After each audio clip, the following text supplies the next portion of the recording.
तो नमस्कार, आप सभी का एक बार फिर स्वागत है मेरे चैनल दून ट्यूटोरियल में। तो यहाँ पे हम डिस्कस करेंगे जो प्रारंभिक शिक्षा में टिहरी गढ़वाल में जो वैकेंसी निकली हैं उसके बारे में हम यहाँ पे डिस्कस। तो इससे पहले हम कई जिलों के बारे में डिस्कस कर चुके हैं, चंपावत, पिथौरागढ़, उत्तरकाशी। उन सभी का लिंक आपको नीचे डिस्क्रिप्शन में मिलेगा। तो आज हम यहाँ पे टिहरी जिले की बात करेंगे कि कितनी वैकेंसी इसमें है और कब कैसे आवेदन करना है, कब तक आवेदन करना है। यहाँ पे आप देख सकते हैं कि प्रारंभिक शिक्षा जिला शिक्षा अधिकारी टिहरी गढ़वाल की का कार्यालय। यहाँ पे आप देखेंगे कि तो ये प्राथमिक शिक्षा के लिए जो एलटी की भर्तियां होती हैं उनके लिए हैं, सहायक अध्यापक की। इसमें लेवल 6 रहता है और इसके लिए सबसे पहले कुल पद जो है 118 पद रखे गए हैं। कुल मिला के 118 पद हैं। इसके अलावा 38 पद 38 पोस्ट जो हैं वो बैकलॉग की हैं प्राथमिक शिक्षा में, जिसमें से सभी पीएच के लिए रिजर्व हैं। और अब देखते हैं कि कैटेगरी वाइज किस कैटेगरी के लिए कितने पद रखे गए हैं। तो सबसे पहले अगर आप देखेंगे तो एससी के लिए 34 पद हैं। ओबीसी के लिए कोई रिजर्व पद नहीं है। ईडब्ल्यूएस के लिए 18 पद हैं और ओबीसी के लिए जो है 8 पद हैं। और कुल मिला के जो है 118 पद ये हैं। सॉरी, जनरल कैटेगरी के लिए 118 पद हैं और कुल मिला के 178 पद हैं, 178।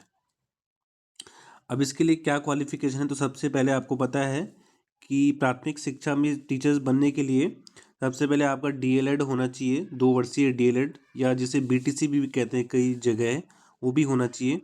इसके अलावा आपके पास सीटेट फर्स्ट या यूटेट फर्स्ट क्लियर होना चाहिए आपका। अगर आप जनरल कैटेगरी से हैं तो 90 नंबर आपके उसमें होने चाहिए। बाकी जो कैटेगरी वाइज है ओबीसी के लिए अलग रूल है, अलग नंबर, थोड़ा कम नंबर में हो जाता। इसके अलावा आपको ग्रेजुएशन होना चाहिए उत्तराखंड का, आपके पास मूल निवास है, स्थायी निवास होना चाहिए। और आपको जो है डीएलएड पूरा होना चाहिए आपका। तो ये सब इसमें है। और जो जो टीचर अभी प्राथमिक शिक्षा में कार्यरत हैं स्कूलों में, वो इसके लिए अप्लाई नहीं कर सकते, क्योंकि सुप्रीम हाई कोर्ट ने पिछली बार बोला था कि जो टीचर पहले से कार्यरत हैं वो नौकरी छोड़ के जो है दूसरी जगह चले जाते हैं, जिससे वह उस विद्यालय में जो है सीट वैकेंट हो जाती है, तो ये समस्या जो है पैदा हो जाती है। तो अब यहाँ पे देखेंगे कैसे अप्लाई करना है। इस सबसे पहले आपका जो है आपको अपने सभी जो डॉक्यूमेंट्स हैं उनको सेल्फ अटेस्टेड करके उनको भेजना है जिला शिक्षा अधिकारी प्रारंभिक शिक्षा के कार्यालय में। कब तक भेजना है, इसके लिए भी एक लास्ट डेट को डिसाइड किया गया है। इसमें लिखा गया है कि आवेदन कैसे करना है। तो यहाँ पे देखेंगे अभ्यर्थी निर्धारित प्रारूप पर जो अभी जो आवेदन पत्र है वो नीचे दिखाऊंगा आपको। अभ्यर्थी निर्धारित प्रारूप पर आवेदन करेंगे। आवेदन पत्र के साथ अपने वांछित समस्त शैक्षिक प्रमाण पत्रों की स्पष्ट और पठनीय सेल्फ अटेस्टेड प्रतियां लगाएंगे। आवेदन पत्र में शैक्षिक और प्रशिक्षण योग्यता के विवरण में लिखित और प्रयोगात्मक विषय के प्राप्तांक तथा पूर्णांक अलग अलग रूप से स्पष्ट अंकित करेंगे। और इसके अलावा वो जो आप लिफाफा जो आप फॉर्म भेजेंगे उसके साथ एक स्वपता, एक जिसमें आप खुद का एड्रेस लिखा गया हो, एक लिफाफा भेजेंगे जिसमें 55 रुपये का डाक टिकट लगाया गया हो, ताकि उसमें जो आपके जो प्रवेश पत्र या काउंसलिंग से संबंधित जो जो सूचना है उसी में आप तक आपके एड्रेस पे पहुंचाई जाएगी। चयन समिति द्वारा अभ्यर्थियों के आवेदन पत्र की अंकनाओं और संलग्न शैक्षिक प्रशिक्षण अन्य प्रमाण पत्रों की जांच संबंधित के मूल अभिलेखों से की जाएगी, जिसकी तिथि के संबंध में पृथक से विज्ञप्ति के माध्यम से आपको अवगत कराया जाएगा।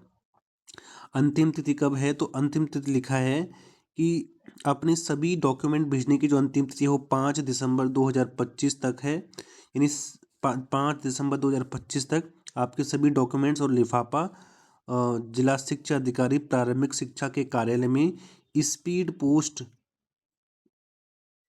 या कुरियर के माध्यम से जो है वो भेजे जाने चाहिए और प्राप्त हो जाने चाहिए।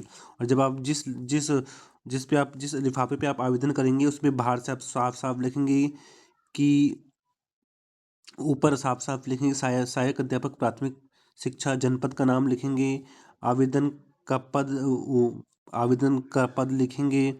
इसके अलावा कैटेगरी लिखेंगे, है ना, कौन सा वर्ग है, विज्ञान वर्ग है, विज्ञानेतर वर्ग है, वो सभी इसमें लिखेंगे और भेज के भर के भेज देना है बस।